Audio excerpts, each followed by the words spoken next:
Well, good afternoon, everyone, and welcome to this particular event, Building a Safety Network to Prevent Youth Suicides and Promote Youth Wellbeing.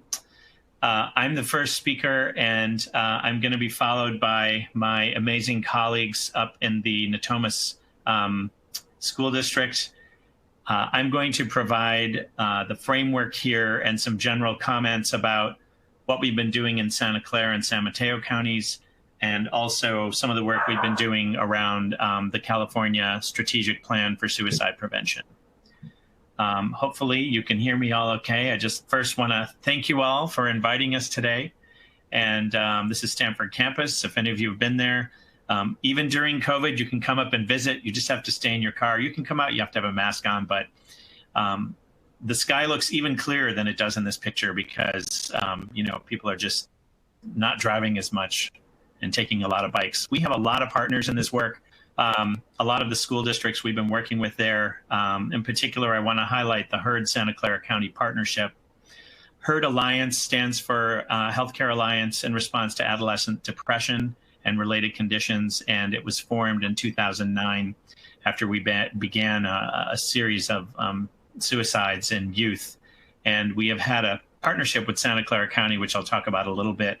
And this work has also allowed us to be involved with the California Strategic Plan for Suicide Prevention. And some of you may be familiar with this, but the idea, I've just taken a couple of the goals and highlighted them, and then you can read the entire plan here. But two of the goals I wanted to highlight, one of them being increasing the development coordination of resources. And through the California Department of Ed, Monica Nepomuceno, who actually invited us all on today, has really been an important coordinator. And you'll hear from the Natomas folks about how important she was in being able to coordinate a supportive response for postvention after they had a death by suicide in the district this year. And goal 5 being to empower people, families, and communities to reach out when there's a specific issue related to mental health and substance use disorder. Just wanted to highlight for those of you who have not seen the Youth Risk Behavior Survey findings that the CDC does, they just pulled out the California data, and this again was my dear friend Monica Nepomuceno who looked into this data set and just pulled these out. You can see the numbers are going up. This is felt sad or hopeless almost every day for 2 or more consecutive weeks, such that they stopped doing usual activities for the year before they took the survey. You can see over the last couple of years for the youth surveyed, the numbers are going up. Those who seriously considered attempting suicide and those who made a plan.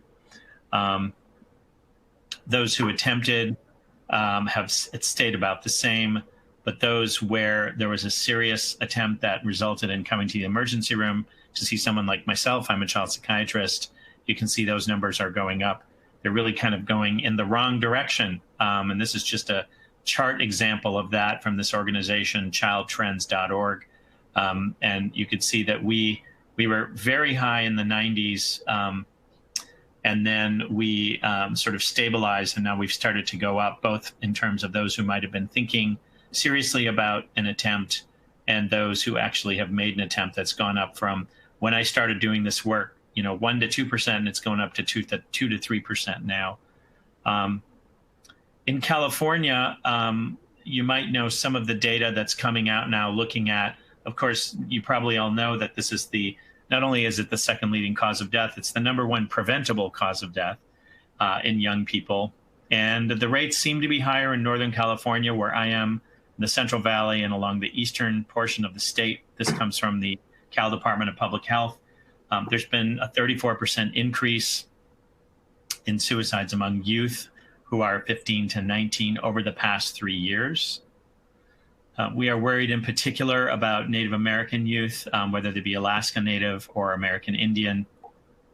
White males and females have the second highest suicide rates, and then those identifying as LGBTQ are 4 times more likely to attempt. This number's even higher when they're coming from rejecting families and communities where they don't have a place where they feel supported.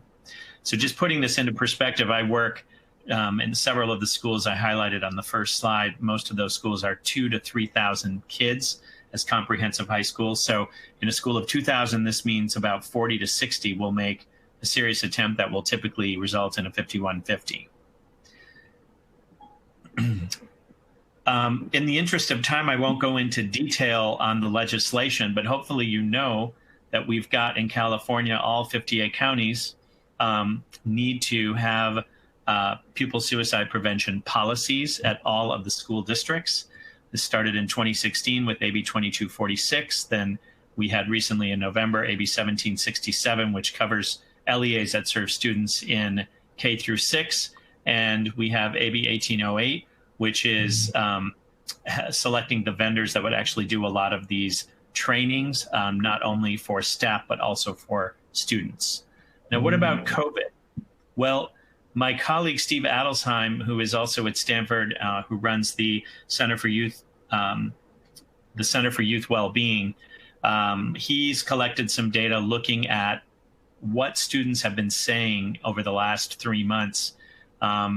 Obviously, feelings of social isolation with decreased access to community support, saying things like, send me pictures, connect with me, make a constant effort to keep up, and then having barriers to seek mental health care, even though we're available virtually. Many of them are having these feelings of, being in grief, feeling melancholy, feeling slow. Some of the additional challenges include things like, economic distress, being in close quarters with family, especially if family relationships are part of what's causing you the stress. And so how are we minimizing risk? Well, we're trying to increase access, and we're trying to do more reaching out. I personally am involved right now with some teaching in the local high schools where we're using a structured curriculum out of Children's Hospital Boston that you might know about because we mention it in the strategic plan. It's called Break Free from Depression, and then we're using coping and well-being resources. And we're hearing directly from kids about what they're struggling with. So we're trying to, that's more of a reach out because they're all in summer school. We actually can see them. And then increasing access to social and community connection. I think in particular, there are vulnerable group members who are at higher risk, and you probably are all in the audience working with some of these populations. And AB 2246 and 1767 was designed with vulnerable communities in mind. It's really designed to reach everyone, but in particular, pupil suicide prevention has to be able to address how schools and communities can check in with vulnerable group members. And then finally, how do we plan and implement an appropriate media response that's in accordance with best practice?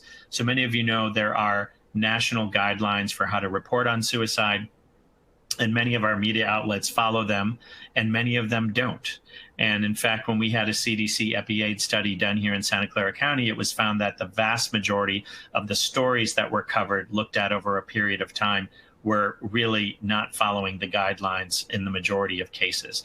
Only 20% of the articles on average were following the guidelines. In other words, they got 1 out of 5 things right and 4 out of 5 things wrong when they were covering a particular article. And so the media is very important. And as we think about, this is a rather old kind of graphic, but I wanted to highlight it here.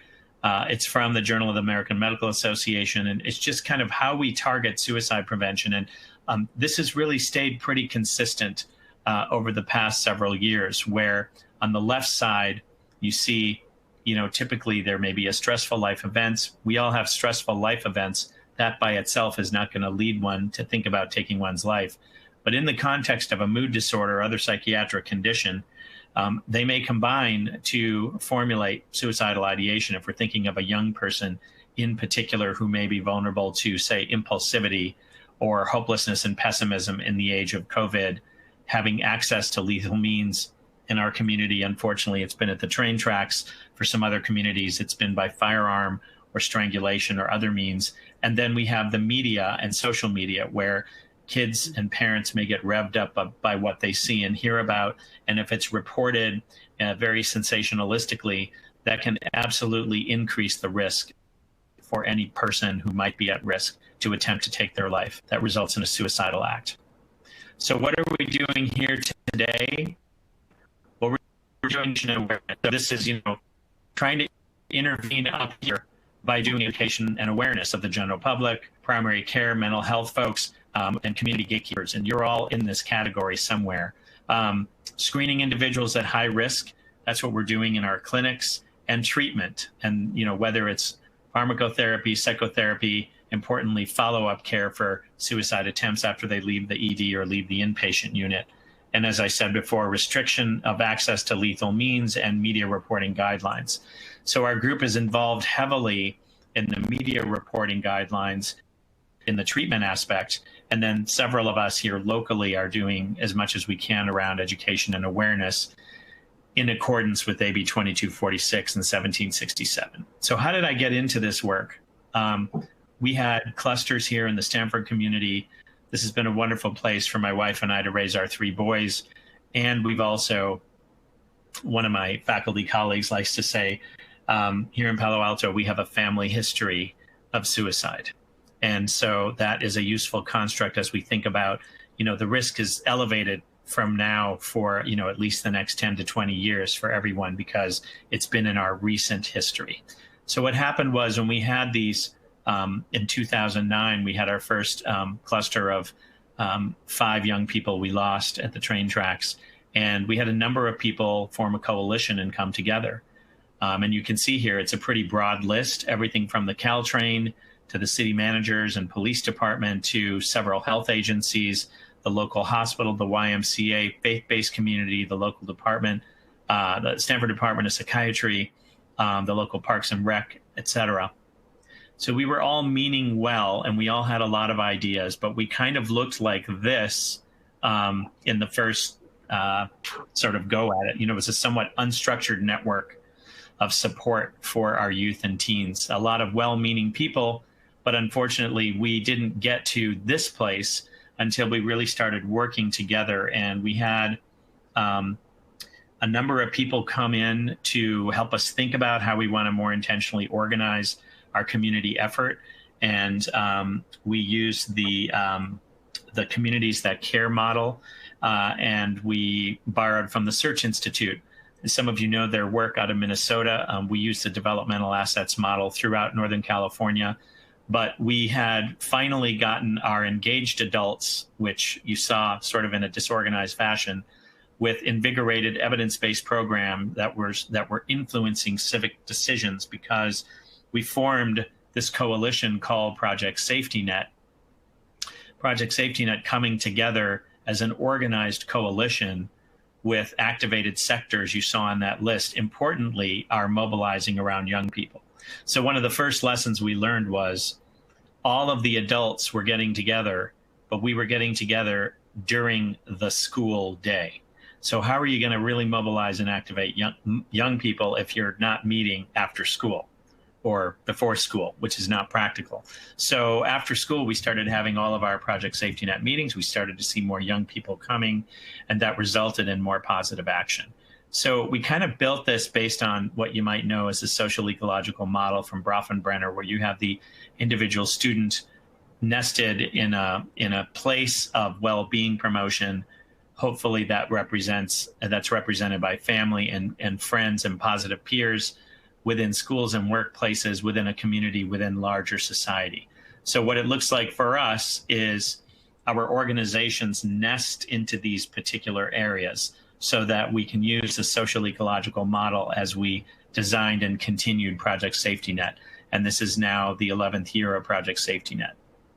So as a psychiatrist and pediatrician and as a faculty at Stanford, I was asked really with my group there to think about, how do we think about depression, and how do we think about bringing, our constituencies together? And this slide kind of represents it. And I apologize, some of the graphics got a little bit lost in translation, but the general idea is we think about culture and all of our interactions. We think about biopsychosocial formulation within a cultural context. So we know that depression, for example, which is a very high risk right now in times of COVID, in particular for those who may be at risk for suicide, we know depression can run in families. We can talk about the chemical imbalance and medical disorders. But that may only go so far. You know, there's some families who just don't buy into the medical model. And so we want to get them thinking about other factors like psychological supports can also be psychological stressors. Teens who typically have developed some good coping skills, that may be what they need to work on in their living skills classes. Teens who have pretty good self-esteem that starts to take a hit when their normal supports, like their friends who they'd hang out with, or the baseball teams they'd play on, or the band or the choir that they participate in, is no longer available to them. Their thought patterns may go from seeing a lot of optimism and hope for the future to a lot of, glasses now half empty. And then socially, if we've got a strong community network of family, school, and peers, well, that can be useful. On the other hand, if we're going through a lot of family stress because one of our parents lost a job because of what's going on in the economy, or my school's shut down and again, I'm going to have to be at home where it's very stressful, where there may be a domestic violence situation or just a lot of yelling and screaming, it's not a good place for me to be learning. What if I had a friend who, died by suicide, as what's happened in our community? How does that affect us socially? So any one of these may not by itself be the issue, but when we see this interaction among the biopsychosocial and cultural, it may put any of our young people at risk. So what we ended up doing was we really always try to invite colleagues to consider culture in every single interaction. Everyone has culture, whether you're from a European descent or whether you're a person of color, whether you're Native American, we all have a culture. And so we always invite, I'm a training director, I train future child psychiatrists. We invite them to consider culture in every patient and just appreciate the complexities of what it takes to really understand someone's story. So in the interest of time, I'm just going to fly through these last few slides so that we can hear from the Natomas folks. This is our toolkit. And in summary, it's an open source document. Just search for HERD K-12 Toolkit. It will come up for you. It's really a convening of best practices in not only mental health promotion, but also crisis intervention and postvention should you have a tragedy. Basic idea is that we have 3 interrelated sections: promotion, intervention in a crisis, and postvention. In promotion, we cover the best practices in training and education, what programs for staff, families, and students are available, a bit on gatekeeper training, a bit on adolescent sleep, importantly for parents and teachers, talking about self-care, and then a number of programs are highlighted that promote positive school climate. Section 2 is crisis intervention, and in crisis intervention, now, this toolkit lives on the web. This is typically where people find us. They don't do the search for HERD K-12 Toolkit. They look for school-based suicide prevention toolkit, and it comes up. So a version of this lives on the web, and people find these fillable forms where they can develop their crisis response teams, their student suicide risk assessments, and then we've developed a similar form for elementary school, because elementary kids don't typically present with suicidal ideation, but they may have problematic behaviors that staff may be concerned about. We created this form and put in a number of charts that staff can use. So we do trainings on this toolkit so that people can know how to use them and how to access what is shown to have worked in the literature. For example, we have a version of the Columbia Scale of Suicide Risk Assessment there in all for elementary, middle, and high school. And we've also got a form that they can use and modify. For example, if it's not a suicide risk assessment, but really a concern assessment. And elementary staff have found that very useful. Finally, postvention, which we hope you'll never have to deal with, but actually what you want to do is be really prepared. And you're going to hear from Natomas in a minute here about, postvention is prevention. And we were very impressed with how quickly the Natomas folks were able to kind of leverage the support, because they had a death a few years before, that they were able to really utilize all of the experience and get right in there with best practice. And they're going to share a couple of specific stories about what they did. But if it's done right, you're able to balance grief support with suicide prevention, supporting all members of the community, and encouraging response to suicide loss as one would to another sudden loss. So that actually can prevent contagion or cluster.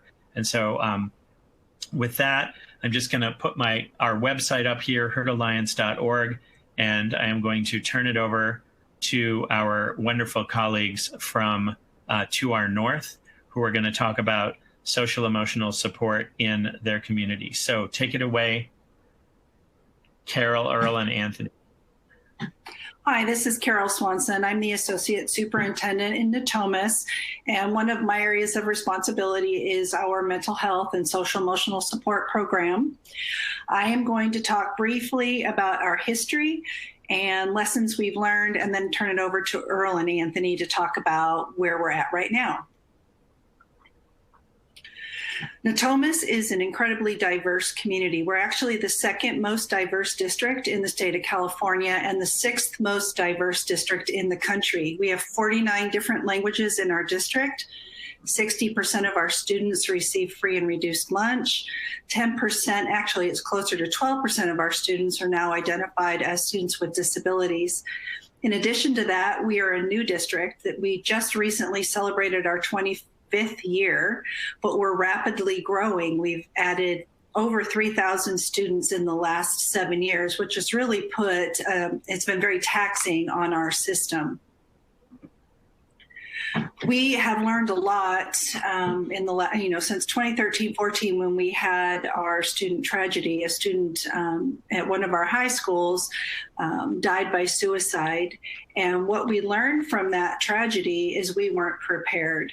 We did not have a plan on how to address the resulting student or staff needs that came with the student death. And there are a number of reasons for that. We did our own self-analysis, and there are a number of reasons. Prior to 2013-14, if you all remember, AB 3632 went away, and Natomas didn't put any plans or programs in place. They didn't contract outside services, and they didn't take any internal action. Staff and parents did not know how to get help for their students when they were concerned. There was no training or any understanding of recognizing mental health warning signs in students, or even how to react appropriately to behavior. At the time, we didn't have RTI. Tier 1 interventions were not systemic, and they certainly weren't positive or proactive. And then last, the communication system. Our cross-department communication, as well as our agency collaboration, hadn't been established yet. So we really didn't know who to reach out to or how to respond when this student died. So some of the missteps from that postvention we've listed down here, and really, in a nutshell, the response was more emotional versus being strategic. There wasn't a real cohesive crisis response team that planned out how postvention would occur. And so what happened is we had several administrators, I would say the majority of the district office, and all of our psychologists and social emotional staff go over to the high school without any real planning of what we would do when we got to the high school. And so some of the issues that occurred is that we overshared information with students, over-communicated, didn't have specific message with details and ways to dispel rumors at the time. We also had many adults on campus really just trying to get every kid into counseling that they thought needed it, versus really strategically targeting which kids needed the support and really looking at that in terms of need. By pushing counseling services, sometimes you take away students' own coping skills and their ability to use their own, circles of friends and family and such to cope. And so we responded to a much bigger response than probably was warranted or probably would have occurred had we had a comprehensive way of doing postvention. And so just kind of give you a visual, in terms of the amount of SES staff or counselors on staff, we had lines of kids around hallways waiting to be seen by counseling staff. We also just, like I said before, we had too many leaders from the district office at the school site with no real one taking charge of the postvention efforts. There wasn't, before the postvention, there wasn't a way that people sat down and really planned for how do we identify the vulnerable student populations? How do we take the time to identify which kids were closest in terms of friendships, in terms of which kids were in his classes, which kids lived in the neighborhood, as well as identifying and having ways to identify our at-risk populations. And so by doing, and then another thing that we realized is we really didn't have any relationships with community partners at the time. And so Sacramento Police Department has a wonderful department of chaplains that assists schools and the community. And unfortunately, at the time, it was assumed that chaplains were religiously affiliated, and so the district never partnered with chaplains. However, after this postvention went into weeks, not just days, weeks, the chaplains were brought in and became partners ever since with our district, and really helping us understand postvention.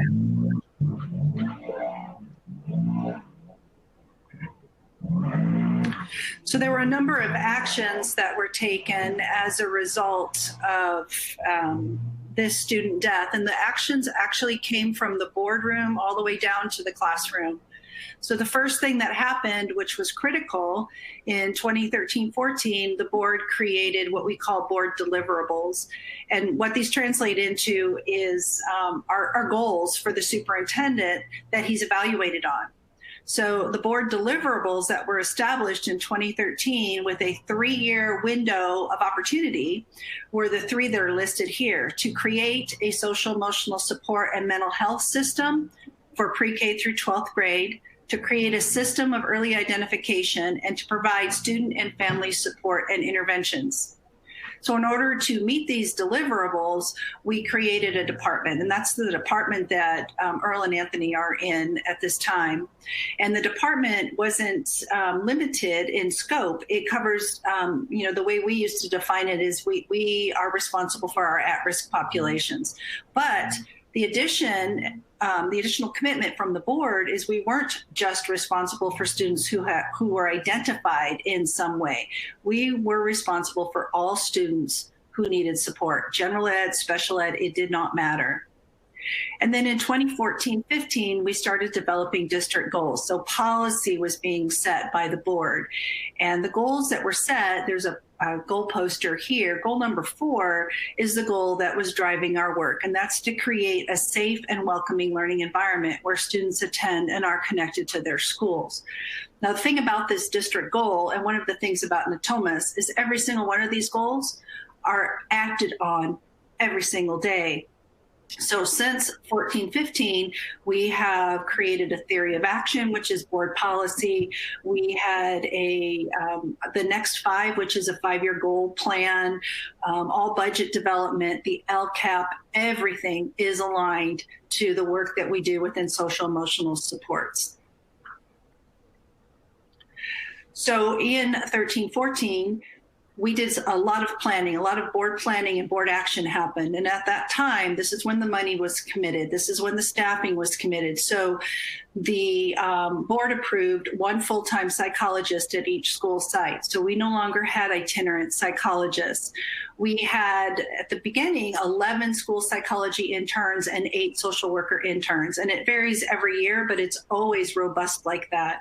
We offer therapeutic services to all students. You don't have to be on an IEP. Obviously, we have ERMs, but all students receive the services that they need.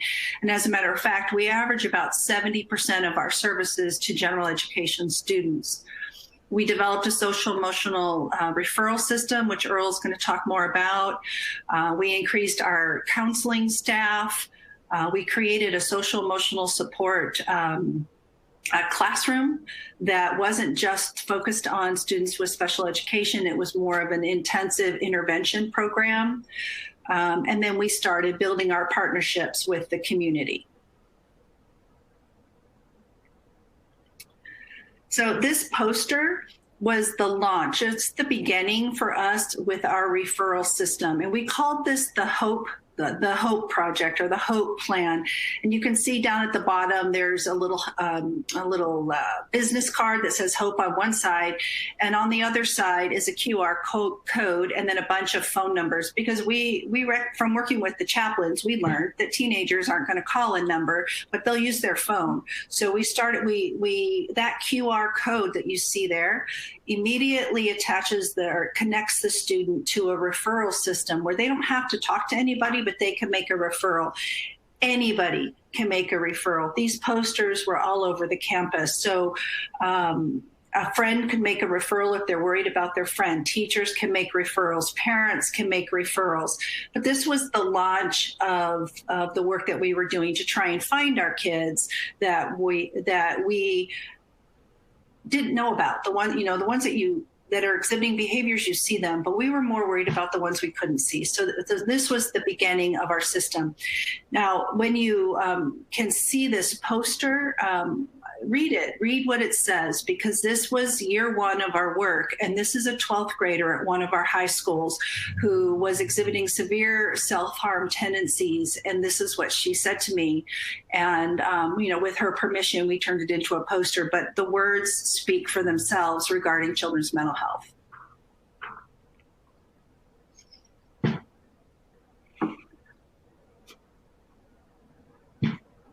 Earl, are you there? I think we lost Earl. Well, I'm going to continue, and then Earl, you can launch in when you come back.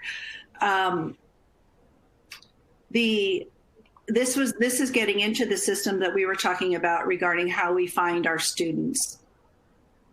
So the links that you see at the bottom, those are actually a screenshot taken right off of our district website. And the link on the right corner, social emotional support referral form, this link will take anybody who clicks on it directly to being connected to a, can you guys hear me talking? Can someone respond down below if you can hear me talking?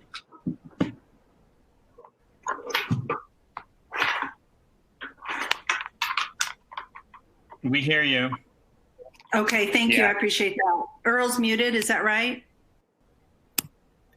I'll just keep going until Earl. Keep going. Okay, I'll keep going. So this link here is on our website. So you log onto our website and it'll take you right, and anyone can click on that link like I was talking to you about before. This link goes immediately to our support staff. So Earl's going to get a special text message dinger on his phone.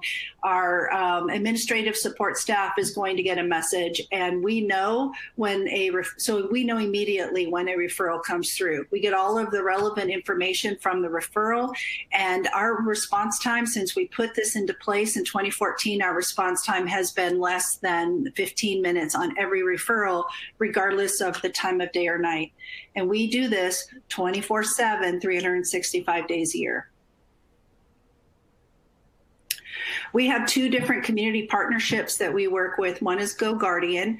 GoGuardian we launched it in 2018. And basically what they do is monitor our district network.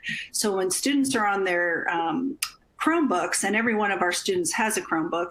When students are on their Chromebook, GoGuardian is monitoring for keywords. So we're looking for self-harm, suicidal ideation, any mental health concerns. And when when GoGuardian is alerted, we get notified. We get notified right away. It goes to our IT department and they're notified. Then it comes to us and we're notified and we respond. And again, our response time, 24/7, 365, is less than 15 minutes. There have been 250 self-harm alerts that we've been able to respond to, and there have been at least 50 students that we have responded to that have needed a higher level of care from us. During the COVID-19 shelter in place, we have responded to numerous GoGuardian alerts, including the need to provide social emotional support at 11 p.m., at 1 a.m. So our psychologists are actually monitoring this site right now while we're in shelter in place. New Dawn is a little bit different. New Dawn monitors the social media within our district boundaries. And for our department specifically, we're again looking for self-harm. We're looking harm to others. We're looking for any kind of suicidal ideation, any mental health, anything where we believe that there is a safety issue involved with a student, and we respond to the alert. CareSolus is a company that we just started partnering with, and with CareSolus, the intent initially for us, the intent was to connect parents to outside resources. If school-based social emotional support wasn't enough for a family, we wanted to connect them to an agency that would help them get the care that they needed, and it didn't matter about insurance. So for us, it was all about making sure that whatever level of support our student needed, our students got. Are you back, girl? I think I'm back. I don't know what happened. That was really weird. Can you hear me now? Okay, I just explained the basis of CareSolus. You keep going. CareSolus, the most amazing virtual social worker. That's what you get. It's virtual. The referrals are virtual, but they are real people who take what they consider to be a warm handoff from our staff, our psychs, our counselors, our behavior techs, our administrators. They're just another partner that works with us to link students, families, community members to social, emotional, mental health services within our community within a 5-mile radius, and then it goes out from then 10 miles, 15 miles. And at the moment we contract with CareSolus, they go to work finding and vetting all of the mental health care providers in the area. Probably the number one upshot that I love about CareSolus is that when we do that handoff, one of the most complicated things as a psychologist, as a social worker, is to make the linkage happen. There's lots of phone calls. Lots of times families don't pick up the phone. Sometimes they have to pick up the phone or something will drop. They are tenacious, and every day they call, twice a day for 30 days.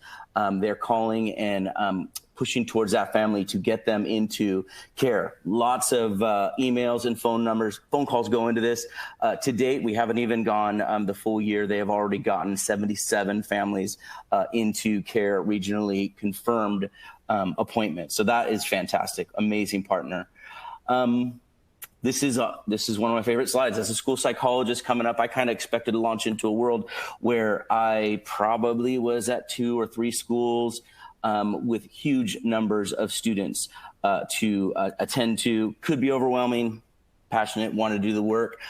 Find myself in Natomas with a team with our ability to prioritize social emotional supports, prioritize the work of the school psychologist. Carol said we have 1 school psychologist at every site. This year, we actually have excess of 1 because we also have a preschool psychologist, and we've had an itinerant. At last count, our ratio was 768-1, which is a fantastic number, getting really close to what the National Association of School Psychologists recommend. They're saying, hey, you should probably have at least 1 psych to maybe 500 or 700 kids. We're at 768. We took some samples of local districts. It's a celebration. Our commitment and our numbers look great, which implies that we're seeing more and more students. And we'll talk a little bit about that. This is a quick visual of many of the moving pieces in our districts in terms of supports for students. We have, like Carol said at the beginning, 15,570 something students approximately. This is a large majority of our SES team. We even were afforded the opportunity this last year to bring on 2 more clinical social workers. So really bringing a comprehensive team into the fold to support students from every professional vantage point. Let's see. This is something that I have found to be unique, being a part of our Natomas team. Natomas, the day I got there, Carol told me that we are data-driven as well, and we want to know what we're doing. We want to evidence what we're doing. In 2013, the practice started in terms of monitoring how many kids are we getting to in terms of individual counseling, group counseling. You can see those numbers in the top line. They continue to increase. Like Carol said, the two middle numbers, like those are kind of evidencing that really, actually those two bottom numbers, they're evidencing that we exceed serving general education students, actually, which is kind of unique for Natomas. I think Carol even said it earlier that Natomas really doesn't let a student's identification or eligibility, special ed eligibility or whatever, get in the way of whether or not they're going to receive services. And now we're up to 1,200 students. Had a little bit of a dip this last year in our data, but I know also we had 2 psych vacancies and 4 maternity leaves and things got a little complicated. So our numbers dipped a little bit, but this is fantastic work we're doing. Get really excited about it. Let's see here. So I think Anthony was talking a little bit about the crisis response piece, and we really have pulled together a crisis response team. Some of this is review because it talks about 24/7. I think that Carol talked about the website referral. There is a link on our website. Any student, parent, community member can go online and make a website referral, express their concern, and we have a 15-minute turnaround, and that's 24 hours a day. We also, as well, have partnered with CareSolus. They have a 24-hour hotline as well for us. So we have really fast turnaround on response to crisis. And as well as Anthony said, we have a crisis team that jumps into action, but communication is forefront. We communicate up to the superintendent and right down to our team, which, depending on the kind of crisis, we are linking with our community partners. We're linking with the law enforcement chapels, doing our collaboration on, okay, these are the factors of what we know of this crisis. Let's talk about what our response needs to be. Instead of just deploying everyone to a situation, it's been a fantastic relationship, and it works well every time. We're thoughtful, but we don't wait a moment. We're making the phone calls and having the consults. Let's see. Yeah, and so I think that's kind of the theme. We have all hands on deck. We want to make sure that we have accessibility so that we know our students and that we're reaching out to them. I know that Carol kind of covered some of those in the front of my presentation. So Carol, if I didn't miss anything, I think that that's kind of where we're at right now. Well, you know, for me, the point of this crisis response slide is to really stress that our job we do not see our job as bell to bell.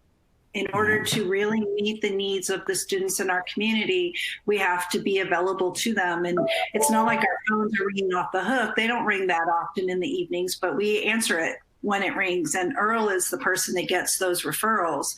And it's been truly amazing. He's answered that phone on his boat. He's answered it on the stage when he's playing in his rock band.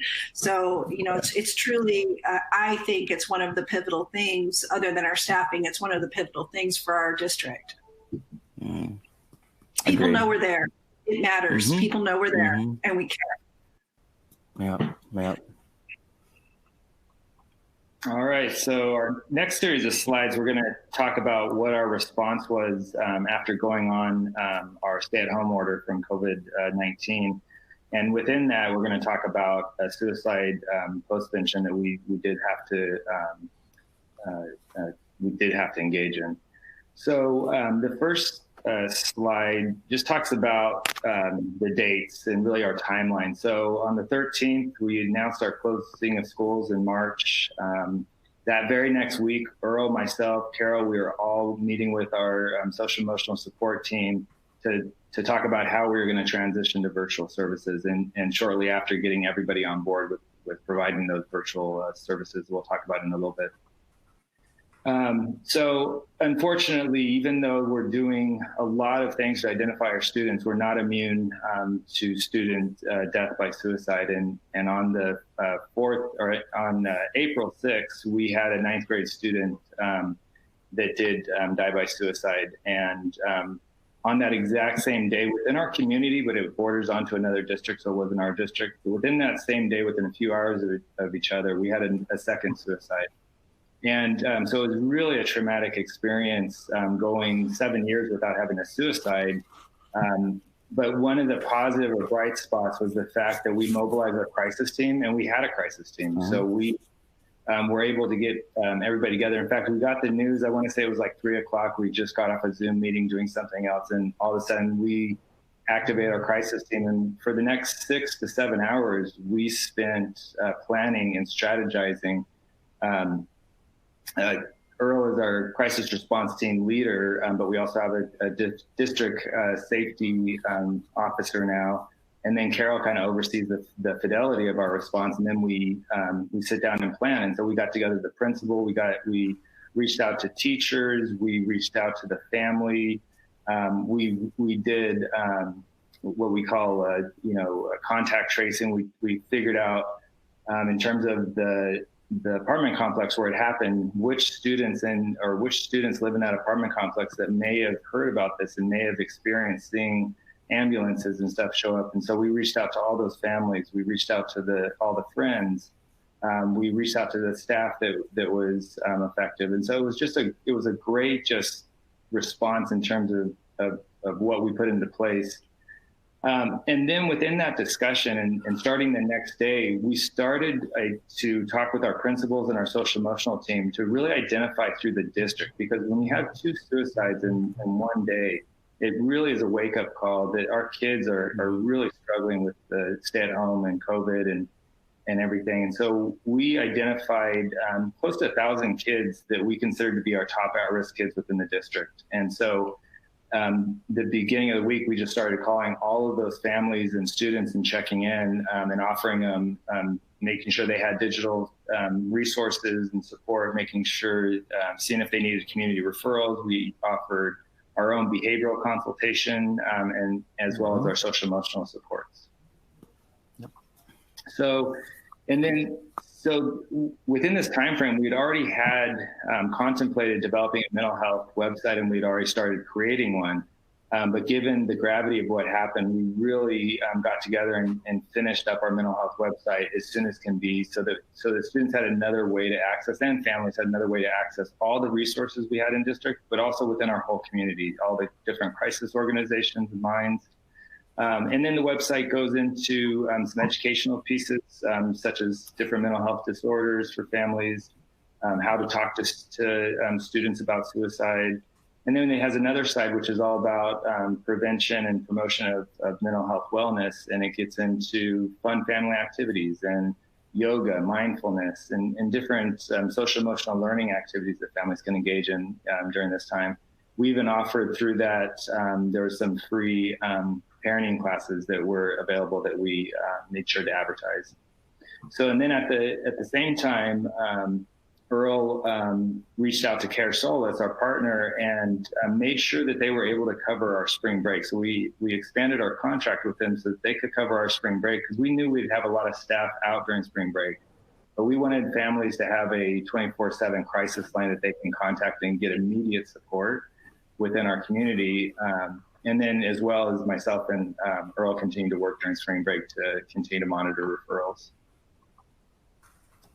So then out of that discussion, then we started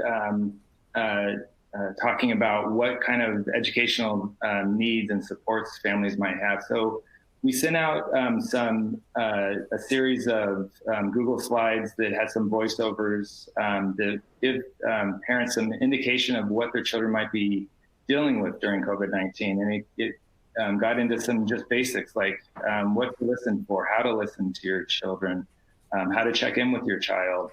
It also talked about what their behaviors might be communicating to you. It got into some coping skills, both positive coping skills and negative coping skills, and then kind of ended with how and when is it time to get help for your child. And then from that, a few weeks later, we sent out a behavior basics to families to really help families with the behavioral needs of students. We had a lot of feedback from families that they're having a hard time with students' behaviors, whether they were just withdrawn and or whether they were acting out or refusing to do distance learning. And so the slides were great in that they really answered a lot of basic questions that we were hearing from parents. So it was almost set up like a question and answer. And then it had a whole section on behavioral strategies for home. So then, and along the way, our social emotional support team and crisis response team kept meeting and reflecting on how we were doing. And I'll get to this in a little bit too, but we are also working with CDE and their suicide prevention committee to kind of get ideas as well. But another thing is we talked about the fact that we really hadn't done anything specific for our staff. And so during this time, we created a staff website for staff-specific information on referrals for themselves, for their families. Also, similar to our mental health website, it offered some insight into positive coping strategies and also into other resources in the community, as well as different wellness activities. And then as part of mental health awareness, and by the way, for everybody watching this, a lot of these are links.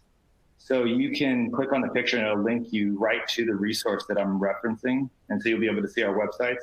But this in particular, the one for our favorite coping mechanisms, our social emotional team, which includes social workers, interns, psychologists, marriage family therapists, got together and they did this wonderful video that's just a little snapshot of each of them engaging in what they consider to be their favorite coping strategy. And so if you have time, please watch it. It's entertaining for sure. And then at the last week of school, this had been in the works for a while. We were thinking of what type of summer programs do we need to provide to our students to make sure that they're still connected. And so the last week of school, we started making a second round of calls to all of our at-risk students. And what we did is we reached out to even more students this time. I believe it was over 1,000 students we reached out to. And it was for the purpose of checking in with how they were doing, but it was also to provide them information on the social emotional support programs that we were going to have over the summer. And so on the spot, when we were on the phone with these families, we actually signed them up right then and there for the programs. And so in June and July, we provided, and we're still providing services that include virtual workshops, individual counseling, behavior check-ins, and consultation for families. And the virtual workshops are kind of fun. They're not just heavy-duty therapy. They also get into, some of the workshops are just recess, arts, and games. And some of the thoughts behind that was just keeping kids engaged and keeping them connected to their peer groups during the summertime. So this talks about the data in terms of what COVID-19 has meant for our students. So during the last school year, 2018, 2019, we averaged about 16 and a half, close to 17 referrals per month through our referral systems. During the 2 months of April and May this year, during the pandemic, we were receiving an average of 69 referrals a month. So that just shows you, the amount of impact that the pandemic has had on our youth, especially being disconnected from, their peer groups and from school, which is in a lot of ways a safe place for students. Mm-hmm. So, and then this graph just goes over some numbers of students we served prior to distance learning. So 837 students were served in counseling, individual or group, prior to COVID-19. And then as we transitioned to the pandemic and stay-at-home orders, we had 334 students that continue to receive some type of check-in, check-out, which was more of like a mentoring system with our social emotional staff. And then we had 257 that continued with one-on-one virtual counseling services, 93 that received some form of virtual group counseling services. And then the last three columns goes into our summer numbers. And so we had 437 students that participated in our virtual group counseling workshops, 83 that continued on with one-on-one therapy during the summer with some of our clinicians. And then we had 104 that were receiving behavioral consultation. So, and this is what I wanted to say before, we didn't do this alone. Following the suicide we had in April, Monica from CDE reached out to us and offered the support of the Suicide Prevention Committee, which seems daunting at first for a district because you almost feel like, oh, are they going to come in and second guess what we're doing? And it really didn't feel like that. It really, when we met with them, and we met with them over 4 different occasions, it was a partnership. It was really like, how can we help you? We're here we're a resource, and that's the purpose, is to help you with whatever you need. And they provided guidance. They provided feedback on the resources that we developed. They gave us suggestions for moving forward. So what I had said in here is I highly recommend any district or, school dealing with a suicide or just planning for intervention and postvention. It's a great resource. So I would strongly suggest reaching out to them. Yep. And then finally, just in summary of where we're going from here, we by far are not perfect. We are still in our development of our social emotional programs. And so what we have recently developed is a mental health, wellness, and suicide prevention toolkit that really was modeled off a lot of the work that was done from the HERD Alliance that Dr. Joshi had spoken about earlier. And so our next efforts into getting that put into place is just to reach out to our community to have them provide feedback and input so that we can make it more robust, and then also have the suicide prevention team from CDE also take a look at it to give us some input so that we can make sure that we're covering really everything we need to cover in terms of promotion of mental health wellness and intervention and postvention. And then because we know we're likely not going to be able to do in-person trainings, we have, Earl and myself and Carol have talked about the different trainings we're going to need to provide this year to really make sure that our kids are taken care of and our staff are fully informed. So we're going to develop some suicide prevention trainings that will be done at the site level via Zoom meetings, but we're also going to create some suicide prevention videos for staff that might be hired after the beginning of the year when we're providing these suicide trainings. We're also going to have a series of trauma-informed practices videos that goes out, and restorative practices. And then for the start of schools, we're starting to envision what that's going to look like once students are back in the classroom. I really think that students are going to need more than just be able to get on, in their seat and start working. You're going to need some time to decompress from what happened over the pandemic and what their experiences were. So we're starting to contemplate what that might look like in terms of how students can process the impact of COVID-19 with their peers and possibly classes, maybe doing some class circles and some different activities. And then lastly, we're researching wellness surveys that we would like to have our student population complete a few times a year to kind of get a pulse on what's going on with our students, and also as another tool for identification. And then another big area that we really need to work on is our social emotional learning programs to really make our programs system-wide, school-wide, and district-wide, so that it's a tier 1 support that's provided to all students. So anyways, with that, I really appreciate everybody watching this presentation, and I hope it was very useful for your districts. I saw that there were some questions in the question and answers that we will definitely respond back to people. And then Earl or Carol, do you have any further final comments? No, I just really appreciate everybody logging on. The links, like Anthony was saying, the links throughout the presentation are live. I saw a question about that. And yes, you can download them. When you download the presentation, you're welcome to the material. And we do share, so don't worry about it. If you want to figure out how to make it your own, you go right ahead. Yep. Okay. All right. Thank you, everyone. Thanks very much, everybody.